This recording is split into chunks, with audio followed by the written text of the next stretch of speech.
Bom, normalmente, quando se pensa em proteção contra algum perigo iminente, a imagem que vem à mente é de algo extremamente prático e, acima de tudo, temporário, né? Sim, com certeza. Algo bem pontual. Exato. Tipo, colocar um capacete antes de subir numa moto.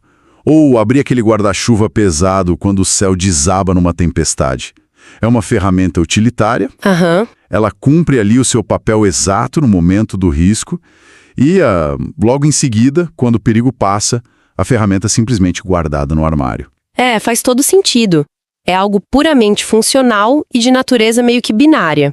O cérebro identifica a ameaça, aciona a necessidade de proteção e pronto. Sim. E assim que o ambiente volta a ser seguro, aquele peso extra é deixado de lado para que o corpo possa, se mover livremente de novo. Mas, imaginemos um cenário um pouco mais absurdo, quase cômico. E se alguém, por algum motivo obscuro, decidisse vestir uma daquelas armaduras medievais? Aquelas de aço maciço. Essas mesmo, pesando uns 30 quilos, com a viseira totalmente fechada e, detalhe, nunca mais tirasse. Nossa! Imagina vestir essa armadura de metal para ir até a padaria comprar pão no domingo de manhã, ou para tentar abraçar um amigo de infância, sentar no sofá da sala. Até para tentar dormir. A pessoa estaria super segura contra espadas, claro, mas... a que custo? Bom, seria uma existência incrivelmente exaustiva. E muito solitária também. Totalmente. A proteção constante, nesse grau extremo, rapidamente se tornaria uma prisão invisível para a pessoa. O peso do aço limitaria os movimentos, a viseira ia cortar a visão periférica e criar um isolamento impenetrável entre ela e o resto do mundo. A vida perderia toda a fluidez. Exatamente. E a grande ironia de tudo isso é que, na prática, nós fazemos exatamente isso todos os dias. A gente só não consegue ver o aço brilhando. E olha, essa imagem da armadura é a porta de entrada perfeita para o nosso mergulho profundo de hoje. É uma ótima analogia para começarmos. Pois é, e hoje nós temos uma pilha de fontes fantástica para basear essa conversa. São 3 textos super ricos, A Jornada em Busca da Essência Autêntica, Caminhos para Conexões Autênticas e A Inovação Além do Ego. Materiais excelentes. O objetivo central da nossa análise de hoje é desmistificar de forma bem direta o que realmente é o ego. Aprender a identificar as máscaras mais sutis que ele veste no dia a dia e entender como é possível superar aquele medo constante do julgamento.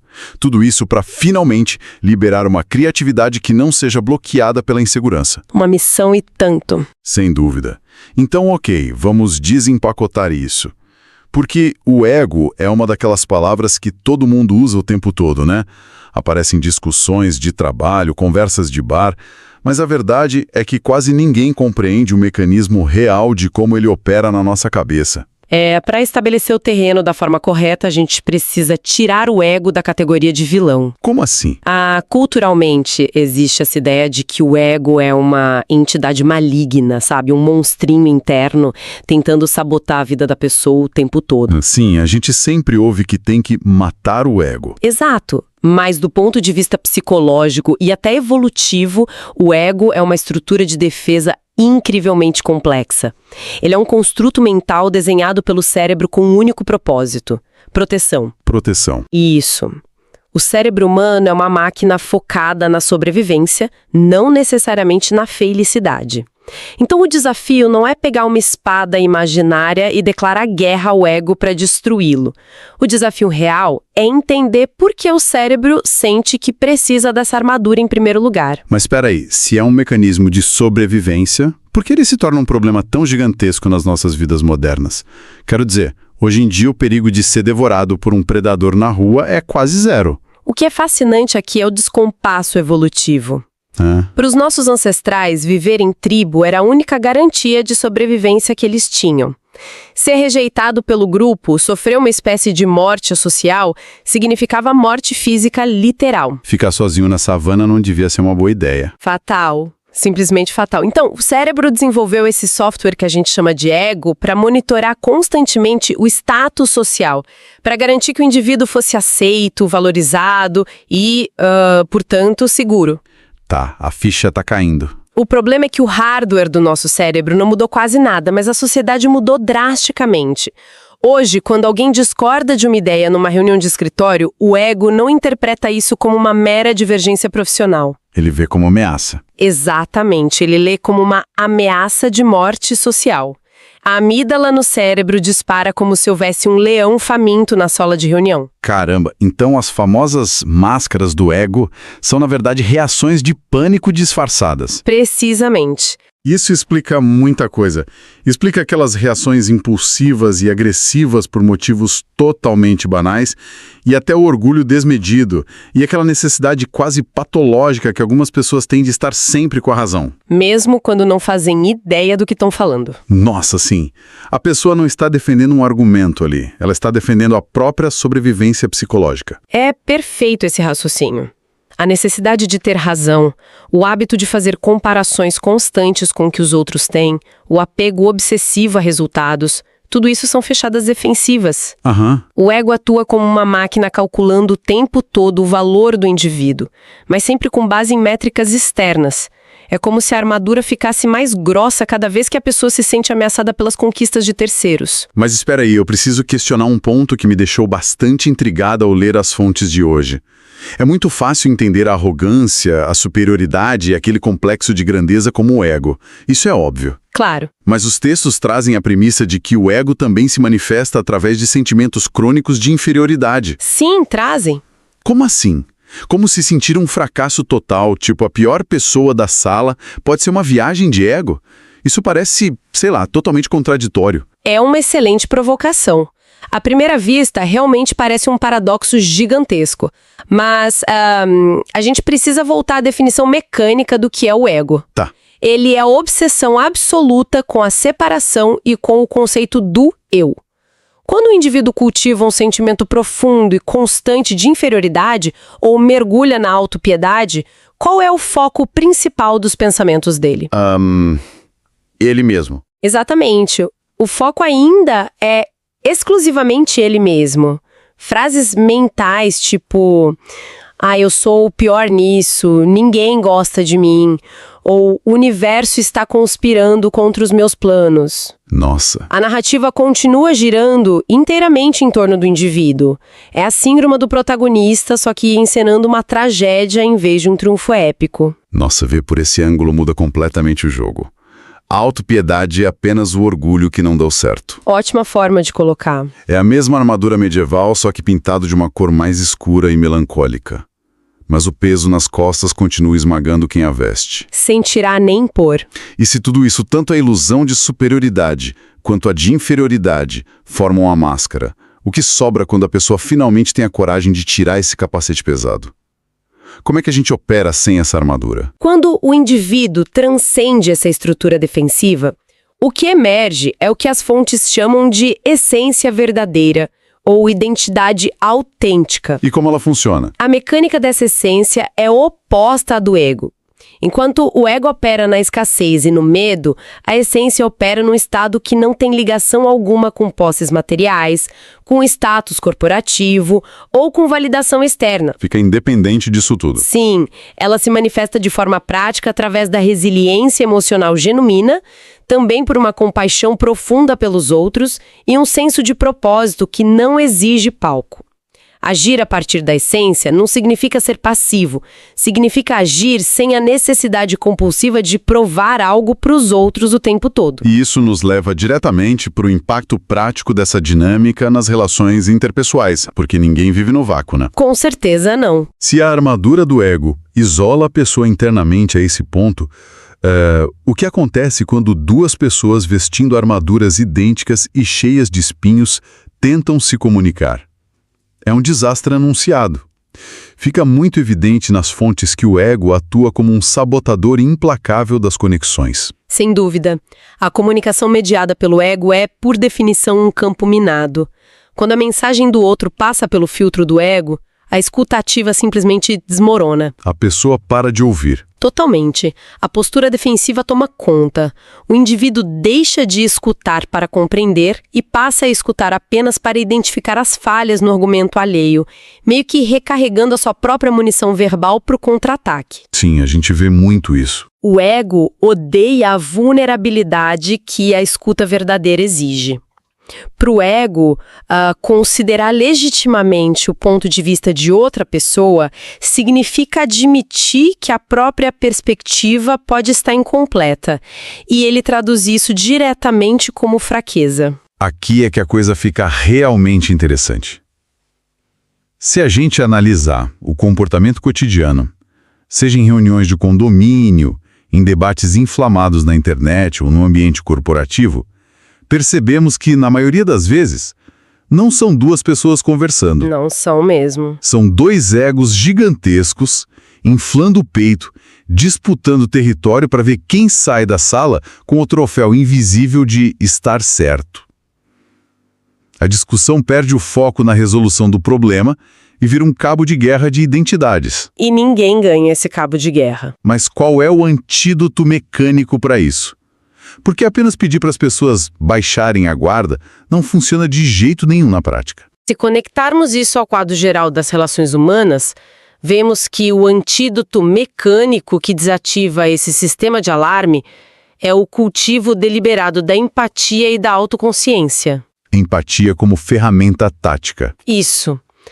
A empatia funciona como uma espécie de curto-circuito na lógica do ego. Por quê? Porque exige que a pessoa saia da própria narrativa mental e tente habitar o mundo cognitivo de outra pessoa. É impossível ser profundamente empático e estar dominado pelo ego ao mesmo tempo. Os dois estados simplesmente não coexistem. Fascinante. Desenvolver a autoconsciência para gerenciar um impulso de contra-atacar, respirar fundo e adotar uma comunicação onde se expõe um ponto de vista sem tentar destruir o do outro. Isso é inteligência emocional na sua forma mais pura. É o que permite criar aqueles ambientes onde a segurança psicológica substitui a defesa. Faz todo sentido. Mas há um outro domínio, além das relações externas, onde o ego faz um estrago silencioso e devastador, segundo os textos de hoje. A relação com nós mesmos. Exato. Se o ego sabota a nossa audição externa para o que os outros dizem, o que ele faz com o nosso diálogo interno? Principalmente quando alguém precisa acessar aquele espaço interno para inovar, para criar algo do zero. Ele cria barreiras imensas. O medo do julgamento, que é a ferramenta favorita do ego, parece funcionar como um bloqueio absoluto para a criatividade plena. Exatamente. A inovação e a criatividade exigem inerentemente a travessia por um território desconhecido e arriscado. Para criar algo verdadeiramente original, é preciso aceitar a altíssima probabilidade de falhar nas primeiras tentativas. E o ego não lida bem com falhas. O ego abomina o fracasso, porque o fracasso é visto como uma humilhação social, aquela morte que a amígdala tanto teme. Então, o que o ego faz? Ele instala mecanismos inibidores. O terror absoluto de ser julgado ou de parecer ridículo funciona como amarras que sufocam a inspiração antes mesmo que ela chegue ao mundo físico. Lendo sobre essa inibição criativa nas fontes, me veio uma analogia diferente na cabeça. Qual? Normalmente as pessoas costumam descrever isso como um editor interno, sabe? Com uma caneta vermelha riscando as ideias. Mas isso me soou muito simples para a gravidade da coisa. Pareceu-me muito mais com um sistema imunológico hiperativo. Quase como uma doença autoimune. O indivíduo tem uma ideia nova, frágil e embrionária, e o ego detecta essa ideia inovadora como se fosse um patógeno perigoso, um vírus. Nossa, brilhante! E por quê? Porque é diferente, é arriscado e pode atrair críticas. Então, o ego envia anticorpos na forma de dúvidas e ansiedade absurda para atacar e matar a própria ideia antes que ela possa infectar o status quo seguro. É uma censura biológica baseada no pavor. Exatamente assim que a neurociência observa esse fenômeno. Deixa eu ver se estou entendendo a mecânica profunda, então. O ego pensa, se a gente não tentar criar nada novo, a gente não falha. E se não falhar, a nossa autoimagem permanece perfeitamente intacta. Seria essa a lógica de fundo? Isso levanta uma questão importante, pois a sua analogia do sistema imunológico hiperativo descreve o processo neurológico perfeitamente. É um mecanismo de preservação mal direcionado que acaba causando a paralisia e a estagnação. Certo. Para um profissional que precisa inovar em projetos ou para qualquer pessoa querendo explorar novas vertentes artísticas ou criativas, operar através do ego é o caminho mais rápido para a mediocridade. É pesado isso, mas é real. É real. A criatividade sem ego, por outro lado, muda completamente o foco da energia. O esforço deixa de ser sobre como a pessoa será vista se o projeto der certo ou errado e passa a ser sobre o que a ideia precisa para florescer e contribuir para o coletivo. Então, o que tudo isso significa na prática do dia a dia? Significa que quando a gente consegue desativar esse sistema imunológico mental em relação ao próprio orgulho, a ideia passa a ter vida própria. Ganha oxigênio. A inovação flui sem restrições porque o peso gigantesco de tentar ser genial ou de levar o crédito exclusivo desaparece. O foco se volta para a colaboração genuína e o crescimento do projeto, e não para o polimento da própria estátua social. O desapego da necessidade compulsiva de reconhecimento é muito libertador. Quando uma equipe inteira de trabalho consegue operar com menos ego, as soluções para problemas complexos surgem muito mais rápido. Porque param de competir internamente. Sim, simplesmente porque as pessoas param de esconder seus erros e começam a compartilhar informações livremente. A vulnerabilidade deixa de ser uma ameaça letal e passa a ser vista como um recurso super valioso para ajustes rápidos e aprendizagem coletiva. Bom, o diagnóstico que desempacotamos até aqui é claríssimo, mas também é denso.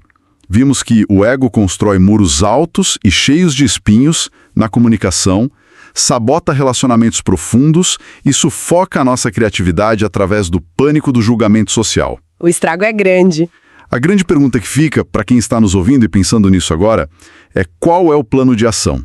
Qual é o manual prático apontado pelos autores? É o passo fundamental. Porque tentar arrancar essa armadura à força, numa briga declarada contra si mesmo, não parece ser uma estratégia que funciona. Como é possível iniciar essa transformação de forma viável? O primeiro passo mecânico para desativar os alarmes do ego é o que os textos chamam de observação sem julgamento. Isso geralmente se treina através de práticas atencionais, como mindfulness ou meditação.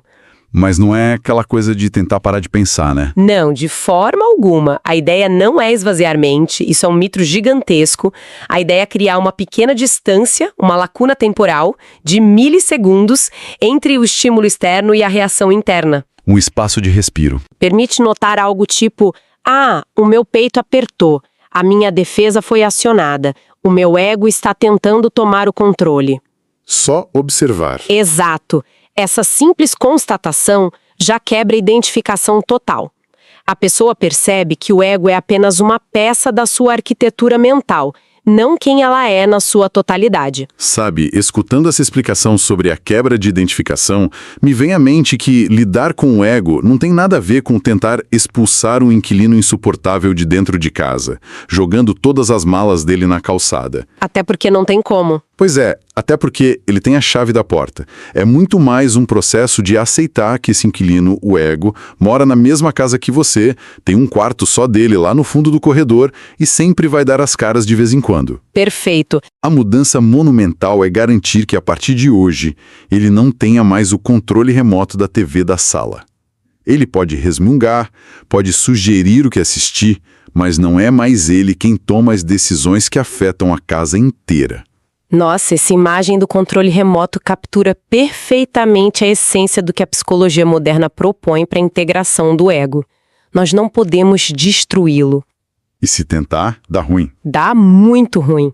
Ironicamente, a própria tentativa de alcançar um estado super iluminado e livre de ego, matando-o, muitas vezes é apenas mais uma manobra ardilosa do próprio ego, querendo se sentir superior aos meros mortais. O ego espiritual, digamos assim. Sim, o ego adora vestir roupas novas. O manual prático real envolve a investigação interna corajosa. Envolve perguntar a si mesmo por que aquele comentário específico daquela pessoa doeu tanto. O que eu estou tentando esconder ou proteger agora? Isso exige muita honestidade. Muita. E a resposta para isso não deve vir acompanhada de culpa ou chicotadas mentais, mas sim de autocompaixão. É um exercício fascinante de pegar esses pequenos traumas sociais diários, entender por que a armadura foi levantada e transformar essa dor em sabedoria emocional profunda. E a mudança de perspectiva final para ancorar tudo isso parece ser uma virada drástica no foco da nossa atenção. É sair de uma mentalidade de escassez absoluta, onde o cérebro acha que o sucesso, o afeto e a atenção são recursos limitadíssimos que precisam ser disputados a tapas. Uma guerra constante. Sim, e mudar para uma mentalidade de abundância. E a ferramenta para isso, de acordo com o que exploramos, é a prática da gratidão. Mas não aquela gratidão artificial de rede social, sabe? Aquela da hashtag. É essa mesma.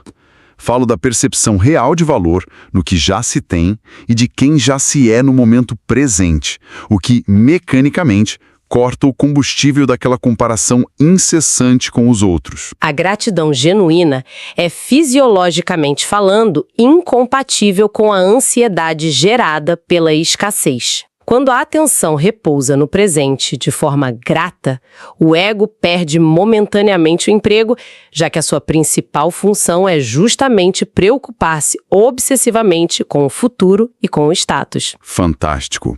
Olha, fazendo um sumário bem amarrado do nosso mergulho profundo de hoje para quem nos acompanha, nós entendemos que a estrutura de defesa do ego se manifesta em múltiplas faces, desde a prepotência arrogante até a autopiedade crônica, operando sempre sob a obsessão de manter o indivíduo como centro absoluto da narrativa. Um mecanismo exaustivo. Desvendamos também como essa armadura sufoca a empatia, transformando diálogos que deveriam ser colaborativos em trincheiras de pura defesa. Sim. E talvez o ponto mais revelador do papo, mapeamos como esse sistema imunológico hiperativo tenta matar as nossas próprias ideias inovadoras. Tudo pelo medo paralisante da rejeição e do fracasso. Exatamente. E a relevância de entender tudo isso é imensa. Pois é, aprender a observar o ego sem julgamento e tirar o controle remoto da mão dele não é um conceito místico ou esotérico. É uma habilidade prática, talvez a mais importante de todas para destravar uma vida mais autêntica, criativa e menos sobrecarregada. Sem dúvida alguma. E para não finalizarmos a conversa de hoje sem deixar um conceito instigante para reflexão posterior, a gente precisa analisar o impacto da nossa cultura atual sobre tudo isso. Onde você quer chegar? Pense bem.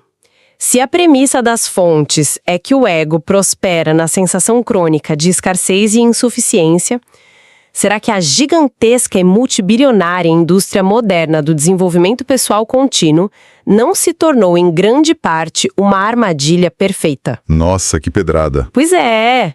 Nós somos constantemente bombardeados com a mensagem de que precisamos otimizar cada pequeno aspecto da rotina, acordar às 5 da manhã e buscar incansavelmente nos tornar a melhor versão de nós mesmos a todo custo. Sim, a exaustão da produtividade infinita. Será que essa obsessão por melhoria contínua não é, no fim das contas, o próprio ego disfarçado de virtude?